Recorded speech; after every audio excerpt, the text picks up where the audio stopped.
Hey guys, welcome back. So in today's video, we're going to be talking about a quote that Dave Filoni gave to IGN regarding Chapter 13 of The Mandalorian, the episode that he wrote and directed, and how this quote may cast some doubt onto the assumed timeline of The Mandalorian and of Rebels. Now, this episode was the best episode so far in The Mandalorian, and it had a large part to do with Ahsoka making her appearance in live action. We learned so much about Baby Yoda, who we now know is named Grogu, and there was also another name drop that no one was expecting, and that was the mention of Grand Admiral Thrawn. Now, this is important because the last time that we saw Thrawn was in the series finale of Star Wars Rebels, right before him and Ezra Bridger were taken into hyperspace by a pod of Purrgils, which are basically a form of hyperspace whale, basically. Also in Rebels, after some time had passed at the very end in what is known as the epilogue of Rebels, we see Ahsoka and Sabine Wren teaming up to go look for Ezra and hopefully bring him back. So naturally, we can assume that when Ahsoka mentions Thrawn in The Mandalorian, that she's just continuing her quest for Ezra, and that this episode takes place after that final scene or after that epilogue in Rebels. However, a recent quote from Dave Filoni puts that timeline into question. But before we get into today's video, remember to subscribe for more Star Wars content. Now, let's get into today's video. In a recent interview with Vanity Fair, Filoni said regarding the timeline of The Mandalorian that it's not necessarily chronological. I think the thing that people will most not understand is that they want to go in a linear fashion. But as I learned as a kid, nothing in Star Wars really works in a linear fashion. You do episodes 4, 5, and 6, and then 1, 2, and 3. So in the vein of that history, when you look at the epilogue of Rebels, you don't really know how much time has passed. So it's possible that the story that I'm telling in The Mandalorian actually takes place prior to that. Possible. I'm saying it's possible. So basically what Filoni is saying is that his episode, Chapter 13 of The Mandalorian, possibly takes place before this scene,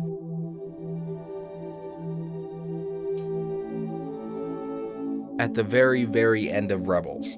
Just to get the timelines right here, The Mandalorian's first episode takes place about 5 years after the events of Return of the Jedi in the year 9 ABY, while Rebels takes place during a period of time around 5 years before the events of Star Wars A New Hope in the year 5 BBY. The epilogue, where we see Ahsoka cloaked in white and Sabine going after Ezra, may take place after The Mandalorian. So why is this significant? Well, honestly, I don't know if this really changes anything in The Mandalorian, at least in a big way. The timeline is still going to be the same, and the show will go on in the planned era. However, there may be a possibility, which I think would be super cool, that we could see the makings of this scene come into play, meaning that we could see Sabine Wren in The Mandalorian, possibly see her and Ahsoka reunite and go after Thrawn or Ezra together. Who knows, maybe we will see this scene in live action. We also know that The Mandalorian is supposedly going to explore the origins of the First Order. So with this scene happening after The Mandalorian, or at least after Chapter 13, then that means that we could possibly see Ahsoka, maybe even Sabine, maybe even the Ghost Crew, still going after Thrawn, and still see them take part in the origins of that First Order story, which I think would be really cool to see. Now, I don't know how likely this timeline actually is. Honestly, this is Dave Filoni just talking, and while I love his stories, and he's basically one of, if not the most knowledgeable person about Star Wars, at the end of the day, Jon Favreau is the head showrunner on The Mandalorian. So the timeline is going to be, well, whatever Jon Favreau says it is.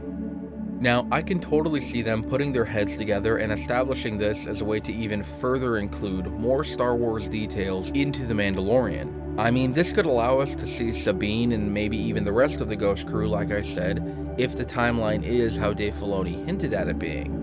Not to mention that Rebels and The Mandalorian can now both serve as launching points for the Ahsoka Tano show that is supposedly in development, or any other future Star Wars projects. But the most important thing regarding the Mandalorian timeline is that it takes place 5 years after the events of Return of the Jedi, which may or may not be before the epilogue of Rebels. I honestly love the way that Star Wars jumps all over the place. It allows the fans to see things from different points of view all the time.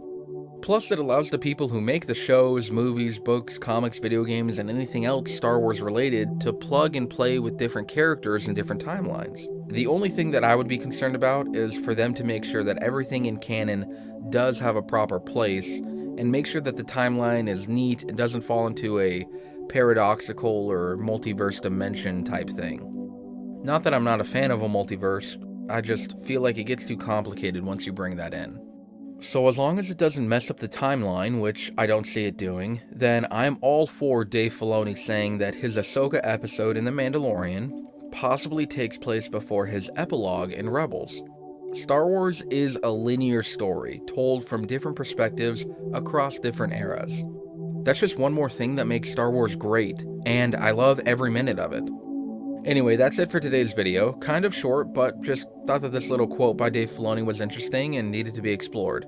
Let me know in the comments what you guys think. And if you haven't already, don't forget to subscribe for more Star Wars content. And remember to forever be a Star Wars fan.